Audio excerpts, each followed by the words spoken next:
আমরা এই জাতীয় সংসদ নির্বাচনে অংশগ্রহণ করব কিনা এটাও পুনর্বিবেচনা করার সময় এসেছে বলে আমরা মনে করছি।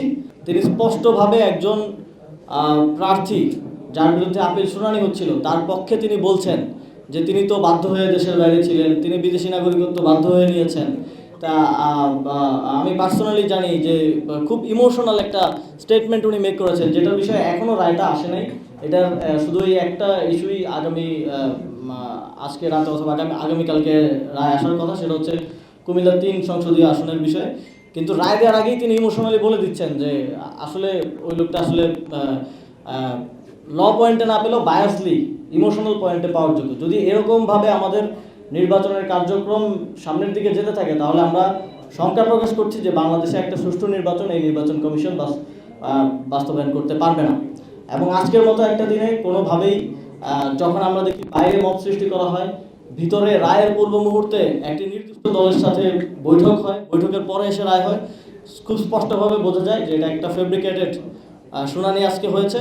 এবং এখানে অনেকগুলো বিতর্কিত প্রার্থীকে এবং লঙ্ঘন করে প্রার্থীদেরকে বৈধতা দেওয়া হয়েছে। আমরা যদি ঋণ খেলাপির বিষয়ে আসি, চট্টগ্রামের একজন বিএনপির প্রার্থী আসলাম চৌধুরী, তিনি 1700 কোটি টাকা ঋণ গ্রহীতা বিভিন্ন ব্যাংক থেকে বাংলাদেশের, এবং 1200 কোটি টাকার ঋণ খেলাপি। 1200 কোটি টাকার ঋণ খেলাপি একজন ব্যক্তি 5টা ব্যাংকে বোধহয় 5টা ব্যাংকে, তাকে প্রথমে নির্বাচন কমিশন একজন নির্বাচন কমিশনার বললেন যে তাকে তো এটা দেওয়া উচিত না, এটা বাংলাদেশের মানুষ ভালোভাবে নেবে না, সব কিছু ওয়াজ লিডিং টুয়ার্ডস যে তার প্রার্থিতা অবৈধ হবে, বাতিল হবে। হঠাৎ করে পাশে একটু কথা বলে তিনি বললেন যে এটা অ্যাকসেপ্টেড, মানে হঠাৎ করে আউট অফ নো হয় এটা অ্যাকসেপ্টেড। এবং ওনারা যদিও বাংলাদেশের প্রচলিত ঋণ খেলাপি আইন অনুযায়ী গ্যারান্টার ইজ অলসো হচ্ছে ঋণ খেলাপি, কিন্তু ওনারা ইন্টারপ্রিটেশন করলেন যে গ্যারান্টার হিসেবে তাকে সেখানে দায় মুক্তি দেওয়া হলো।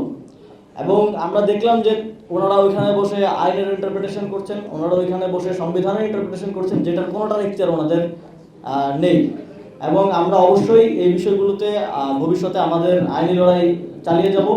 এবং আমরা আজকে স্পষ্টভাবে বলছি যে এই নির্বাচন কমিশনের একটা সুষ্ঠু নির্বাচন, নিরপেক্ষ নির্বাচন আয়োজনের ক্ষেত্রে আমরা পার্টি হিসেবে জাতীয় নাগরিক পার্টি কোনো ধরনের কনফিডেন্স আজকের পরে আর পাচ্ছি না। এবং আমাদেরকে এই পরিস্থিতিতে এসে আমরা এই জাতীয় সংসদ নির্বাচনে অংশগ্রহণ করব কিনা এটাও পুনর্বিবেচনা করার সময় এসেছে বলে আমরা মনে করছি। যেহেতু রাইট এবং ওইখান থেকে এসে আপনাদের সাথে কথা বলছি, সে কারণে কোনো সিদ্ধান্ত এখন আমি দিব না। আমরা আমাদের পার্টির রাজনৈতিক পর্ষদে বসে সিদ্ধান্ত গ্রহণ করব এই বিষয়ে। তবে আমরা এই বিষয়টি অবশ্যই পুনর্বিবেচনা করব। এবং অপরাপর যেই রাজনৈতিক দলগুলো নির্বাচনে অংশগ্রহণ করছেন এবং আমাদের ঐক্য আছে, নির্বাচনে ঐক্য আছে 10 দলীয়, আমরা সকল পরিসরে এই বিষয়গুলো নিয়ে আলোচনা করে আপনাদেরকে পরবর্তী যেই সিদ্ধান্ত সেটা আমরা জানাবো। এবং আমাদের পক্ষ থেকে আমরা সকল স্টেক হোল্ডারদের সাথে কথা বলে আমরা যেটা গতকালও বলেছিলাম, আমরা রাজপথে নামার প্রস্তুতি গ্রহণ করব। একই সাথে আমাদের আইনি লড়াই, রাজপথের লড়াই এবং আমাদের যে স্টেক হোল্ডার আছেন তাদের সাথে আমাদের কনসালটেশন চলমান থাকবে।